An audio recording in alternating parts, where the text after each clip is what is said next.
சர்க்கரை நோய் முதல் மூல நோய் வரை வாகை மரத்தின் மருத்துவ குணங்களை பற்றி பார்க்கலாமா? வாங்க பார்க்கலாம். வாகை மரம் பழங்காலத்தில் இருந்து நம்மளுடைய வாழ்க்கையில் ஒன்றிய ஒரு மரமாக விளங்குகிறதுனே சொல்லலாம். தமிழ் இலக்கியங்களில் இடம்பெற்றுள்ள முக்கிய மரமாக கூட இது கூறப்படுகிறது.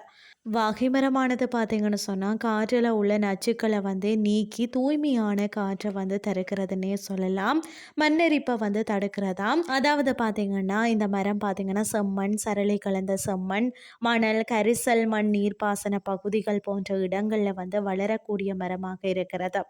அதாவது வாகை மரம் இது ஒரு வறட்சியை தாங்கி வெப்பமான பகுதிகளிலையும் வளரக்கூடிய மரம் என்று கூறப்படுகிறது.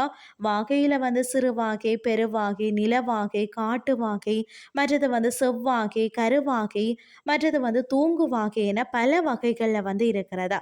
வாகை மரத்தின் பட்டையிலை பார்த்தீங்கன்னு சொன்னால் பூ என அனைத்து பாகங்களும் மருத்துவ குணங்களை கொண்டுள்ளதுன்னே சொல்லலாம். வாகை மரத்தை கொண்டு கதவு, ஜன்னல், மற்றது தானிய பெட்டி, உலக்கை போன்ற மரச்சாமான்கள் தயாரிக்க பயன்படுத்தப்படுகிறது. ஆயிரக்கணக்கான மரங்கள் இருந்தாலும் விதைகளை ஆட்டி சூடேற எண்ணெய்களை பிரித்து எடுக்கும் சக்தி இந்த வாகை மரத்துக்கு இருக்கிறது என்பதால தான் செக்குகளில் வாகை மரத்தின் செக்குகள் முதல் தரம் வாய்ந்ததாக கருதப்படுகிறது. மேலும் இதன் விதைகளில் இருந்து எடுக்கப்படக்கூடிய எண்ணெயின் சத்துக்களும் மருத்துவ குணங்கள் குறையாமல் கிடைக்க உதவுகிறதுனே சொல்லலாம்.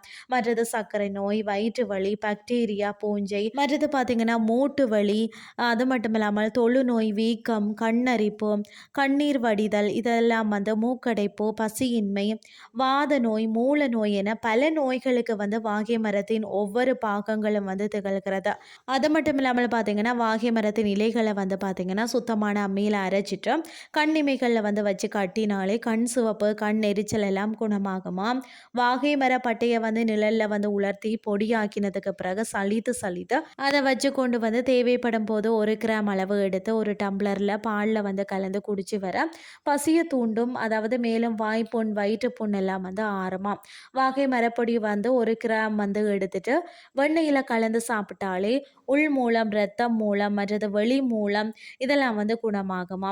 1 கிராம் வாகை மரப்பொடியை மோரில் கலந்து குடித்தாலே கழிச்சல் நோய் குணமாகுமாம். இந்த பொடியை அடிப்பட்ட காயங்களில் வைத்து கட்டினாலே புண்கள் விரைவில் ஆறும்னு சொல்லப்படுகிறது.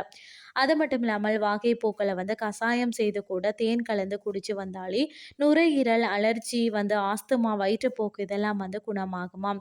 மேலும் வாகை மரத்தின் பூ நறுமணம் தைலம் தயாரிக்க பயன்படுத்தப்படுகிறதா. வாகை மரத்தின் பூ முதல் அனைத்து பாகங்களுமே பார்த்தீங்கன்னு சொன்னால் மருத்துவ குணங்கள் நிறைந்தது.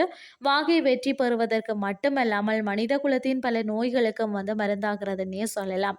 இன்றைய கிறிஸ்டி உங்களுக்கு பிரயோசனமாக அமைஞ்சிருக்கும்னு சொல்லி நான் நம்புறேன். இதே மாதிரி நம்ம மற்றும் ஒரு கிறிஸ்டின் வாயிலாக உங்களை சந்திக்கிறேன். நன்றி.